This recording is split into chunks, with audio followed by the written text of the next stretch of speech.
Hello everyone, welcome to career achiever. आज का हमारा टॉपिक है antigen antibody reactions. Antigen antibody reactions में हम कुछ फॉलोइंग टॉपिक्स कवर करेंगे। सबसे पहले हम बात करेंगे कि एंटीजन क्या होते हैं, एंटीबॉडीज़ क्या होती हैं, एंटीजन एंटीबॉडी रिएक्शन कैसे होती है, बॉन्डिंग क्या क्या होती है एंटीजन एंटीबॉडी के बीच में, स्ट्रेंथ क्या होती है एंटीजन एंटीबॉडी की, और कितने टाइप के एंटीजन एंटीबॉडी इंट्रैक्शंस होते हैं, है ना। तो सारे हम आज नहीं देखेंगे, इस लेक्चर में नहीं देखेंगे, इसमें हम हाफ पार्ट को कवर करने की कोशिश करेंगे। तो स्टार्ट करते हैं हम, एंटीजन क्या होता है। हम सब मतलब पहले पैथोजन, कोई भी पैथोजन हो, कोई भी ऑर्गेनिज्म हो, कोई भी फॉरेन पार्टिकल हो, जैसे ही वो हमारी बॉडी के अंदर एंटर करता है तो उनके सरफेस पे कुछ एंटीजेनिक या कुछ एपिटोप्स होते हैं जिन्हें हम एंटीजेनिक डिटर्मिनेंट्स कहते हैं। ये क्या करते हैं, ये हमारी बॉडी के अंदर एंटर करते हैं और हमारी बॉडी के जो एंटीबॉडी होती है, हमारी बॉडी में जो एंटीबॉडी होती है उनको प्रोवोक करते हैं। तो ये हमें बताते हैं, हमारी बॉडी को बताते हैं कि कोई भी फॉरेन पार्टिकल, कोई भी बिना बुलाया मेहमान हमारी बॉडी के अंदर आ गया है। ठीक है, तो ये कुछ जैसे ये पैथोजन है, बैक्टीरिया एक पैथोजन है। बैक्टीरिया, वायरस, प्रोटोजोआ, ये सब क्या होते हैं, ये पैथोजन्स होते हैं। तो इनके सरफेस पे कुछ ये एपिटोप्स होते हैं जिनको हम एंटीजेनिक डिटर्मिनेंट्स कहते हैं। ये इनकी बॉडी का पार्ट होता है। जैसे ही हमारी बॉडी में जाते हैं ये एंटीबॉडीज़ को प्रोवोक, हमारी बॉडी के इम्यून सिस्टम को प्रोवोक करते हैं कि वो एंटीबॉडीज़ का फॉर्मेशन करें। अब ये जो एंटीबॉडीज़ होती हैं वो कैसे बनती हैं, इन्हें तो पता चल गया कि कोई ना कोई आया है, बट ये बनती कैसे हैं और ये होती क्या है। तो बेसिकली अगर हम केमिकल नेचर देखें तो ये प्रोटीन्स होती हैं, इम्यूनोग्लोबुलिन प्रोटीन होती है। ये प्रोटीन वाई शेप का होता है। और ये जो हमारी एंटीबॉडीज़ होती हैं ये बनती कैसे हैं, कौन बनाता है, तो हमारी बॉडी का जो बोन मैरो वाला पार्ट है उसके अंदर बी सेल्स होते हैं, है ना। बी सेल्स जो होते हैं वो प्लाज्मा सेल्स बनाते हैं और जो प्लाज्मा सेल्स होते हैं वो हमारी एंटीबॉडीज़ का फॉर्मेशन करते हैं। समझ में आया? नहीं आया कोई बात नहीं, आगे आ जाएगा।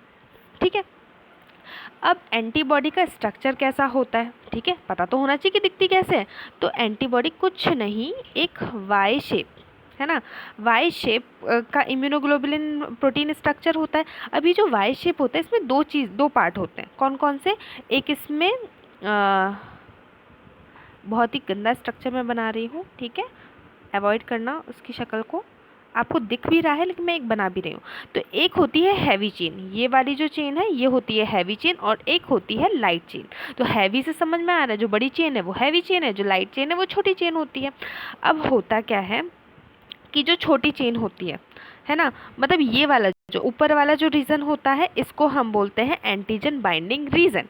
इसको हम पैराटोप भी बोलते हैं। पैराटोप जो होता है यहाँ पर आके कोई भी एंटीजन जो होता है इस रीजन पे आकर बाइंड करता है, इसको हम एंटीजन बाइंडिंग रीजन कहते हैं, FAB रीजन भी कहते हैं। दूसरा होता है हमारा FC रीजन, जिसको हम कॉम्प्लीमेंट बाइंडिंग रीजन कहते हैं। यहाँ पे अदर बायोलॉजिकल एक्टिविटीज़ होती हैं। अब एक हैवी चेन और एक लाइट चेन एक दूसरे से बाइंड होती हैं, तो किसकी हेल्प से बाइंड होगी? तो ये आपको ये कुछ स्ट्रक्चर सा दिख रहा है, ये होते हैं डाइसल्फाइड बॉन्ड्स। ये जो डाइसल्फाइड बॉन्ड्स होते हैं ये दोनों चेन को बाइंड करने में हेल्प करते हैं। तो ये छोटा सा स्ट्रक्चर होता है। अब इसको हम थोड़ा ज़्यादा डिटेल में समझ लेते हैं। एक सेकेंड,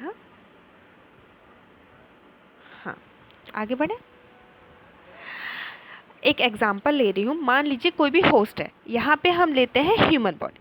कोई भी ह्यूमन बॉडी है, अगर उसके अंदर कोई भी पैथोजन, यहाँ पे हमारा जो पैथोजन है फॉर एग्जांपल हमने बैक्टीरिया लिया, कोई भी बैक्टीरिया हमारी बॉडी के अंदर एंटर करता है ना, तो हमारी बॉडी के को पता चल जाता है कि हाँ कोई फॉरेन पार्टिकल आया है। तो उसकी मेहमान नवाजी के लिए हमारी बॉडी क्या करती है, बोन मैरो जो होता है हमारी बॉडी के अंदर, बोन मैरो होता है, कहाँ होता है, लॉन्ग बोन्स में होता है। तो ये जो बोन मैरो होता है इसमें बी सेल की सिंथेसिस होती है। ये जो बी सेल्स होते हैं ये बनाते हैं प्लाज्मोब्लास्ट। प्लाज्मोब्लास्ट क्या करता है, ये दो टाइप के सेल्स फॉर्म करता है। एक होता है हमारे मेमोरी सेल्स और दूसरे क्या होते हैं हमारे प्लाज्मा सेल्स। जो मेमोरी सेल्स होते हैं, क्या होता है जब इन्फेक्शन ख़त्म हो जाता है उसके बाद भी मेमोरी सेल्स बॉडी में रहते हैं। अगर इन्फेक्शन दोबारा हो तो हमारी बॉडी जल्दी से एंटीबॉडीज़ का प्रोडक्शन कर दे। और दूसरे होते हैं प्लाज्मा सेल्स। प्लाज्मा सेल्स क्या करते हैं? एंटीबॉडी का प्रोडक्शन करते हैं। कौन कौन सी टाइप के एंटीबॉडीज़ प्लाज्मा सेल्स बनाते हैं? प्लाज्मा सेल्स हमारे 5 टाइप के एंटीबॉडीज़ बनाते हैं। वैसे तो बहुत सारी होती हैं, लेकिन मेजर जो एंटीबॉडीज़ हैं वो 5 टाइप की होती है। एक होती है IgG, एक होती है IgA, एक होती है IgM, एक होती है IgD, एक होती है IgE।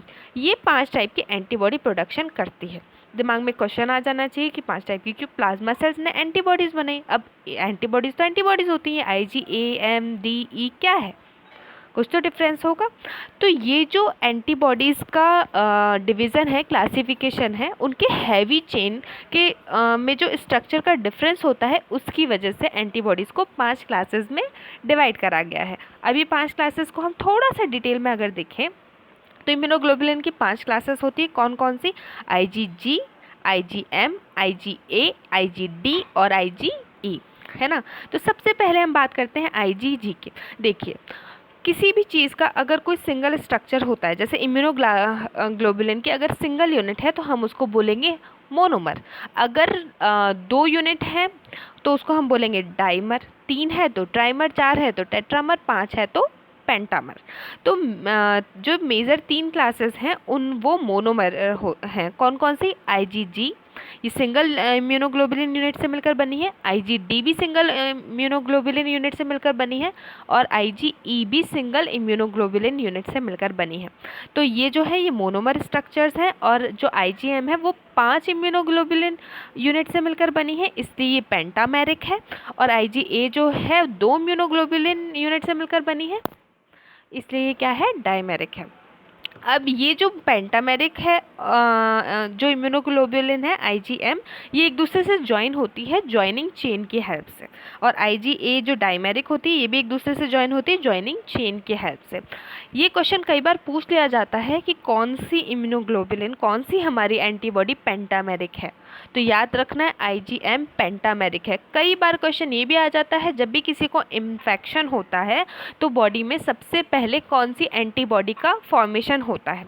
तो आंसर क्या है? इसका भी आंसर IgM है, क्योंकि ये पेंटामेरिक नेचर की होती है। एक साथ 10 जो हमारे एंटीजन्स होते हैं, जो हमारे एपिटोप्स होते हैं, उनसे बाइंड करके उनको न्यूट्रलाइज करने का काम करती है और इन्फेक्शन को जल्दी रिमूव करती है।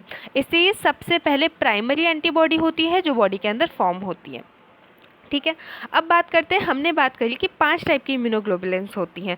ये डिफरेंट होती हैं, क्यों? क्योंकि इनके हैवी चेन में डिफरेंस होता है। IgG की हैवी चेन जो होती है वो गामा होती है, IgM की म्यू होती है, IgA की अल्फ़ा होती है, IgD की डेल्टा होती है और IgE की एप्सिलॉन होती है। तो ये इंपॉर्टेंट चीज़ है, आपको याद हो जाएगी, क्योंकि नाम ही बता रहा है G for gamma, M for mu, A for alpha, D for delta और E फॉर एप्सिलॉन। ठीक है, नेक्स्ट हम बात करते हैं कि कितनी एंटीजन बाइंडिंग साइट्स होती है। तो जो भी मोनोमर्स होते हैं उनके अंदर 2 एंटीजन बाइंडिंग साइट्स होती हैं, जो डाइमर होता है उसमें 4 होती हैं और जो पेंटामर होता है उसमें 5 होती है। यानी कि एक इम्यूनोग्लोबुलिन के अंदर 2 जगह पे एंटीजन बाइंड कर सकता है। कौन कौन सी? एक ये वाली जगह और एक ये वाली जगह। ठीक है, अब इनका मॉलिक्यूलर वेट सबका अलग अलग होता है। जाहिर सी बात है, जो पेंटामेरिक है उसका मॉलिक्यूलर वेट ज़्यादा होगा और जो मोनोमेरिक है उसका कम होगा। तो इन सबका अलग अलग होता है। IgG का 1,50,000 डाल्टन होता है, IgM का 9 लाख डाल्टन होता है, IgA का 3,85,000 डाल्टन होता है, IgD का 1,80,000 डाल्टन होता है, IgE का 2 लाख डाल्टन होता है। अब बात करते हैं percentage of total antibody in serum.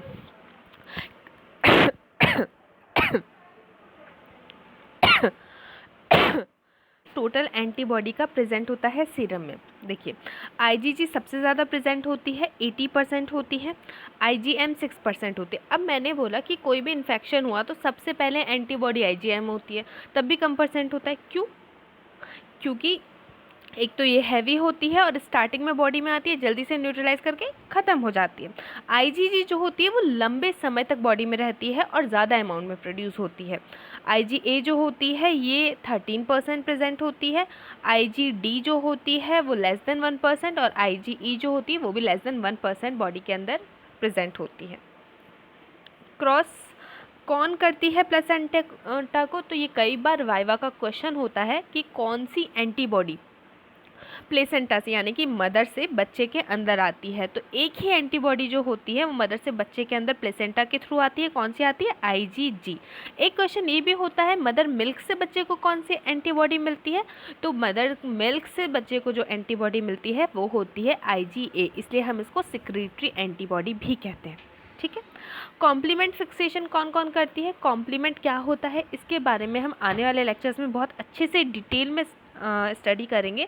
बस अभी आप जिनको पता है उनको मैं वो ठीक है, और जिनको नहीं पता उनको मैं एक छोटा सा आइडिया दे दूँ। कॉम्प्लीमेंट भी क्या हमारी बॉडी में क्या करता है? जो पैथोजेंस होते हैं उनको किल करने का काम करता है। कुछ नहीं, एक जाल बना देता है जिसमें आके जो बहुत सारे कॉम्प्लीमेंट्स जो होते हैं वो मिलके एक जाल जैसा बना देते हैं, जिसमें आके पैथोजन ट्रैप हो जाता है और उसको वहाँ पे ख़त्म कर दिया जाता है। तो कौन कौन सी एंटीबॉडीज़ जो होती हैं वो कॉम्प्लीमेंट को फिक्स करती हैं? 2 एंटीबॉडीज़ IgG और IgM कॉम्प्लीमेंट फिक्सेशन का काम करती हैं। ठीक है। और जो कॉम्प्लीमेंट रीज़न होता है वो किससे बाइंड करता है? तो IgG के केसेस में FC वाला रीज़न जो है वो फैगोसाइट से बाइंड करता है, और IgE के केस में FC वाला रीज़न यानी कि जो लोअर रीज़न होता है नीचे वाला ये मास्ट सेल्स और बेसोफिल से जाके बाइंड करता है, जिसकी वजह से हाइपर सेंसिटिविटी कॉज होती है। हाइपर सेंसिटिविटी भी बहुत इंपॉर्टेंट और बहुत इंटरेस्टिंग टॉपिक है जिन्हें हम आने वाले लेक्चर्स में डिस्कस करेंगे। ठीक है। अभी हम बात करते हैं फंक्शन की। IgG, IgM इनके बहुत सारे फंक्शन होते हैं और फंक्शन वेरी भी करते हैं। IgG क्या करती है? न्यूट्रलाइज करती है पैथोजन को, एग्लूटिनेशन कर देती है, कॉम्प्लीमेंट को एक्टिवेट कर देती है, ऑप्सोनाइजेशन कर देती है, और antibody dependent cell mediated cytotoxicity ADCC cause करती है। ठीक है। दूसरा, एक एक फंक्शन अलग अलग होता है। न्यूट्रलाइज कर देना यानी कि है ना उसकी जो इफेक्टिविटी है पैथोजन की उसको ख़त्म कर देना, न्यूट्रलाइज कर देती है। एग्लूटिनेशन कर देना, आपने देखा होगा कि एग्लूटिनेशन जो है हम अभी पढ़ेंगे। एग्लूटिनेशन में क्या होता है कि जो हमारी आगे बताओ। जैसे क्या होता है कि हमारी जो एंटीबॉडी होती है, जैसे ही एंटीजन से, ऐसे बताती हूँ, ऐसे नहीं समझ में आएगा, एक सेकेंड। ये हमारी एंटीबॉडी है, जब ये हमारे एंटीजन से बाइंड करेगी, ठीक है, तो ये क्या करती है? एक इनसॉल्युबल प्रोडक्ट बनाती है ना, एक इनसॉल्युबल प्रोडक्ट बनाती है जो हमें दिखता है, ऐसे ऐसे गट्ठे जैसे बना देती है। जब दूध फटता है तो उसको हम क्या बोलते हैं? ये ऐसे गट्ठे जैसे बना देती है, इसी को हम बोलते हैं एग्लूटिनेशन। ठीक है, ये कॉज करती है। और क्या करती है? जो IgM है न्यूट्रलाइजेशन करती है, एग्लूटिनेशन करती है, कॉम्प्लीमेंट को एक्टिवेट करती है, और जो मोनोमर फॉर्म होता है ये सर्व करता है एज बी सेल रिसेप्टर की तरह। IgM का जो मोनोमेरिक यानी कि जो सिंगल यूनिट होती है वो बी सेल रिसेप्टर की तरह भी काम करती है। अब नेक्स्ट बात करते हैं हम IgA की। IgA हमें पता है डायमेरिक होती है, यानी कि दो यूनिट्स होती हैं, सिक्रीटरी होती है और मदर मिल्क से ये निकलती है, बच्चे में जाती है और 6 महीने तक इम्यूनिटी देती है, न्यूट्रलाइजेशन कॉज करती है, पैथोजेंस को ट्रैप करती है म्यूकस के अंदर। तो ये IgA का काम होता है। नेक्स्ट बात करते हैं हम IgD की। IgD जो होती है एक्ट करती है बी सेल रिसेप्टर्स की तरह। IgE क्या करती है? अब बात करते हैं IgE करती क्या है। ये बेसोफिल्स और मास्ट सेल्स को एक्टिवेट करती है, और ये मतलब जो पैरासाइट्स होते हैं उनको भी उनके अगेंस्ट काम करती है और एलर्जेंस के अगेंस्ट काम करती है। बेसिक ये क्या कॉज करती है? ये एलर्जी भी कॉज करती है, और हाइपर सेंसिटिविटी रिएक्शन में IgE का रोल होता है। ठीक है। अब कौन कौन सी रिएक्शन होती हैं? ठीक है, रिएक्शन का मतलब क्या है? मतलब कोई भी रिएक्शन तो होती होगी जब एंटीजन एंटीबॉडी बाइंड करते होंगे, जिससे कि मतलब एंटीबॉडी जो है एंटीजन को किल कर देती है ना। तो कुछ स्पेसिफिक केमिकल इंट्रैक्शन होते हैं एंटीजन एंटीबॉडीज़ के बीच में। ये जो एंटीबॉडीज़ हैं वो हमें पता है बी सेल प्रोड्यूस करते हैं। बी सेल जो होते हैं वाइट ब्लड सेल का पार्ट होते हैं, और ये अगेंस्ट काम करते हैं एंटीजन के। एंटीबॉडीज़ जो होती हैं, जो एंटीजन का मॉलिक्यूलर स्ट्रक्चर होता है, मतलब जो एंटीजन होते हैं, एपिटोप्स होते हैं, इनको रिकॉग्नाइज कर लेती है ना, कि हमारी बॉडी में ये आ गए हैं। जैसे मैंने बात करी थी IgM जो पेंटामेरिक होती है वो बी सेल रिसेप्टर की तरह काम करती है। हमारी बॉडी में बहुत सारी एंटीबॉडीज़ ऐसे ही घूमती रहती हैं, है ना, बी सेल के फॉर्म में हमारी बॉडी में एक जगह से दूसरी जगह वो मूव करती हैं और देखती हैं कि कोई फॉरेन पैथोजन तो नहीं आया। अब जैसे ही कोई फॉरेन पैथोजन, ऐसे समझाओ, है ना, जैसे ही हमारी बॉडी है उसके अंदर ये बी सेल रिसेप्टर्स हैं, ये मूव करते रहते हैं। जैसे ही बाहर से कोई पैथोजन, है ना, रुको, जैसे बाहर से कोई पैथोजन हमारी बॉडी के अंदर एंटर करता है तो ये क्या करते हैं, ये हमारी बॉडी को बता देते हैं, ये इसका कॉपी ले लेते हैं और हमारी बॉडी को बता देते हैं कि भैया कोई फॉरेन पैथोजन आ गया है, आप अपनी आर्मी को तैयार करिए।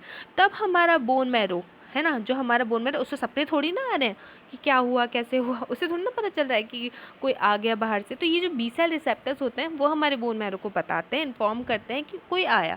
तो ये जो बी सेल्स होते हैं वो क्या फॉर्म करते हैं, प्लाज्मा सेल्स बनाते हैं। प्लाज्मा सेल्स जो होते हैं वैसे ही एंटीबॉडी बनाती हैं जो उस एंटीजन पे जाके बाइंड कर सके। इसीलिए जो हमारी एंटीबॉडीज़ होती हैं वो होस्ट स्पेसिफिक होती है। ठीक है, याद रखना है, हमारी एंटीबॉडीज़ होस्ट स्पेसिफिक होगी, जैसा होस्ट होगा उसके अगेंस्ट वो स्पेसिफिक एंटीबॉडी ही बनेगी। ठीक है, इम्पॉर्टेंट पॉइंट था। जो एंटीजन एंटीबॉडी, यहाँ पर जो एंटीजन एंटीबॉडी रिएक्शन होता है वो स्पेसिफिक होता है, ये मैंने भी आपको बताया। जो एसोसिएशनशिप होती है एंटीजन एंटीबॉडी के बीच में, वो कई सारे नॉन कोवेलेंट इंट्रैक्शंस होते हैं एपिटोप और पैराटोप के बीच में, जिसकी वजह से होती है। एपिटोप और पैराटोप वाला रीजन, जो ऊपर वाला रीजन था वेरिएबल रीजन, वो होता है। अब हम बात करते हैं कौन कौन से, ये देखिए एंटीजन एंटीबॉडी एक दूसरे से बाइंड कर रही है। ये देखा, ये एंटीजन है, ये एंटीबॉडीज आके से बाइंड कर रही है। अब एक चीज़ दिखाती हूँ कि ये बाइंड किन किन बॉन्ड से करती है, कौन कौन से बॉन्ड इनको पकड़ के रखते हैं कि इनका इंट्रैक्शन टूटे ना और ये न्यूट्रलाइज कर सके। तो कौन कौन से इंट्रैक्शन होते हैं एंटीजन बाइंडिंग साइट पे और एपिटोप के बीच में, तो कुछ नॉन कोवेलेंट बॉन्ड्स जो होते हैं इसके लिए रिस्पॉन्सिबल होते हैं। कौन कौन से, इलेक्ट्रोस्टैटिक बॉन्ड पहला, हाइड्रोजन बॉन्ड, हाइड्रोफोबिक इंट्रैक्शंस और वॉन डेर वाल बॉन्ड। ये जो बॉन्ड्स और इंट्रैक्शंस होते हैं ये होते हैं एंटीजन एंटीबॉडी के बीच में, जो उनकी जो बाइंडिंग है उसको लूज़ नहीं होने देते। इलेक्ट्रोस्टैटिक बॉन्ड्स क्या होते हैं, कई बार क्या होता है, जो अपोजिटली चार्ज आयनिक ग्रुप्स होते हैं प्रोटीन साइड चेन्स पे, यानी कि एंटीजन पे दूसरा चार्ज होगा। मान लो अगर एंटीजन के ऊपर पॉजिटिव चार्ज है और एंटीबॉडी के ऊपर नेगेटिव चार्ज है, तो ये दोनों क्या करेंगे, एक दूसरे को इंट्रैक्ट करेंगे और इनके बीच में जो बॉन्ड बनेगा उसको हम बोलेंगे इलेक्ट्रोस्टैटिक बॉन्ड। इतना समझ में आया। कई बार क्या होता है, जैसे ये एंटीजन है, ये एंटीबॉडी है, सॉरी ये एंटीबॉडी है वो एंटीजन है, तो इन दोनों के बीच में हाइड्रोजन बॉन्डिंग हो जाती है। हाइड्रोजन बॉन्ड जो होते हैं वो बाइंडिंग कर लेते हैं, इसको हम बोलते हैं हाइड्रोजन बॉन्डिंग। हाइड्रोफिलिक जो मतलब है ना हाइड्रोजन से रिएक्ट कर जाए या फिर है ना पानी के अंदर घुल जाए, हम हाइड्रोफिलिक बोलते हैं ना, OH ग्रुप के साथ इंटरेक्ट कर लेते हैं, उनको हम हाइड्रोजन बॉन्ड्स फॉर्म कर लेते हैं। ठीक है, तो हाइड्रोजन बॉन्ड फॉर्म हो जाता है। तीसरा है अपना हाइड्रोफोबिक इंट्रैक्शन। कई बार देखो, हाइड्रोफिलिक और हाइड्रोफोबिक दो वर्ड होते हैं। हाइड्रोफिलिक को आसान भाषा में बोलूँ तो पानी में घुल जाए वो हाइड्रोफिलिक, और जो पानी में ना घुल पाए वो होता है हाइड्रोफोबिक। ठीक है, यानी कि जो हाइड्रोजन से इंटरेक्ट ना कर पाए उसको हम हाइड्रोफोबिक ग्रुप कहते हैं। अब कई बार जब हाइड्रोफोबिक ग्रुप होता है तो वो वॉन डेर वाल बॉन्डिंग के थ्रू इंटरेक्ट करता है एक दूसरे से। ठीक है, क्योंकि वहाँ पे जो वाटर मॉलिक्यूल्स होते हैं उनका कोई काम नहीं होता, वो उनसे इंटरेक्ट नहीं करेगा, तो वो किसका यूज़ करेगा, वो वॉन डेर वाल बॉन्डिंग का यूज़ करेगा। नेक्स्ट हम बात करते हैं वॉन डेर वाल बॉन्ड्स होते क्या है, ये कैसे इंटरेक्ट करते हैं। तो ये इलेक्ट्रॉन क्लाउड होते हैं। क्या होता है, जैसे मान लीजिए ये और ये एक दो ग्रुप हैं, एक दूसरे से जुड़े हुए हैं लेकिन बॉन्ड दिख नहीं रहा है ना, बॉन्ड है लेकिन वो बॉन्ड दिख नहीं रहा, बट वो जुड़े हुए हैं, इसको बोलते हैं वॉन डेर वाल बॉन्ड्स, है ना। बहुत छोटा सा वो मतलब है ना एक इंट्रैक्शन होता है, उन दोनों के बीच में अटैचमेंट होता है, तो ये होता है हमारा वॉन डेर वाल इंट्रैक्शन। बहुत वीक फोर्स होता है, बहुत वीक बॉन्ड होता है। जिन लोगों ने केमिस्ट्री अच्छे से पढ़ी होगी, हो सकता है मैं अच्छे से ना समझा पाई हूँ, तो आप प्लीज़ नीचे कमेंट बॉक्स में बता देना। ठीक है, अब हम बात करते हैं स्ट्रेंथ कौन कौन सी होती है एंटीजन एंटीबॉडी इंट्रैक्शंस के बीच में, होता क्या क्या है। Affinity, avidity, cross reactivity. कैसे कैसे स्ट्रेंथ होती है, अगर एंटीजन एंटीबॉडी की एफिनिटी हाई है, वो टाइटली बॉन्ड है, तो वो बहुत लंबे समय तक बाइंड रहेंगे। अगर उनकी एफिनिटी लो है तो वो बहुत वीकली बाइंड रहेंगे। सेम एविडिटी के साथ होता है, अगर एविडिटी ज़्यादा है तो वो बहुत लंबे समय तक के लिए बाइंड करते हैं, और अगर एविडिटी कम है तो वो बहुत ज़्यादा समय के लिए बाइंड नहीं करते। एविडिटी इंपॉर्टेंट क्राइटेरिया है as compare to affinity. Cross reactivity में क्या होता है, एंटीजन एंटीबॉडी जो होती है वो बाइंड होती है वन एंटीजन से, हो सकता है वो क्रॉस रिएक्ट कर जाए दूसरे एंटीजन। मैंने आपको बताया था कि जो एंटीबॉडी होती है वो स्पेसिफिक होती है, एक के मतलब अगर एक एंटीजन से बाइंड कर रही है तो वो एक ही एंटीजन से बाइंड करेंगी, दूसरे से बाइंड नहीं करेगी। लेकिन अगर इन केस वो किसी अनरिलेटेड एंटीजन से जाके बाइंड कर जाए, क्योंकि उनके एपिटोप स्ट्रक्चर भी सेम हो जैसा उसके वाले का है, जैसा पहले एंटीजन का है, तो क्या होगा, तो यहाँ पे क्रॉस रिएक्टिविटी हो जाएगी। आइडेंटिकल एपिटोप होने की वजह से कई बार क्रॉस रिएक्टिविटी हो जाती है। ठीक है, तो ये 3 स्ट्रेंथ हम पढ़ते हैं एंटीजन एंटीबॉडी इंट्रैक्शन में। अगर आप एग्ज़ाम वगैरह दे रहे हैं, आप ये पॉइंट्स लिखेंगे तो आपको वेटेज अच्छा मिलेगा, नहीं तो आपको पता तो होना ही चाहिए। ठीक है, अब कौन कौन से टाइप के एंटीजन एंटीबॉडी रिएक्शंस होते हैं, ये बहुत फ्यू हैं, मैं आपको सारे पढ़ाऊँ। ठीक है, बस अभी मैं आपको नाम बता रही हूँ, प्रेसिपिटेशन, एग्लूटिनेशन, एलाइजा, रिया, कॉम्प्लीमेंट फिक्सेशन। ठीक है, ये कुछ एंटीजन एंटीबॉडी रिएक्शंस होती हैं, ये अलग अलग रिजल्ट देती हैं हमको। तो ये सॉल्युबल प्रेसिपिटेट फॉर्म करती है, ये इनसॉल्युबल प्रेसिपिटेट फॉर्म करती है। एलाइजा में जो रिएक्शन होती है वो हमें कलर की फॉर्मेशन में दिखती है, रिया में भी हमें कलर के फॉर्मेशन में दिखती है, और कॉम्प्लीमेंट फिक्सेशन में भी हमें उसी फॉर्म में दिखती है। ये हम अलग अलग से पढ़ेंगे, एक एक चीज़ को हम थोड़ा थोड़ा डिटेल में, ज़्यादा लंबे लेक्चर्स नहीं होंगे आपको। मैं कोशिश करूँगी 5-5 मिनट में एक एक चीज़ को कंप्लीट करूँ, तो हम इसको नेक्स्ट लेक्चर में पढ़ते हैं। अभी के लिए इतना ही। तो एक बार रिव्यू कर लेते हैं हमने पढ़ा क्या क्या। स्टार्ट कहाँ से करी, एंटीजन एंटीबॉडी रिएक्शन से करी।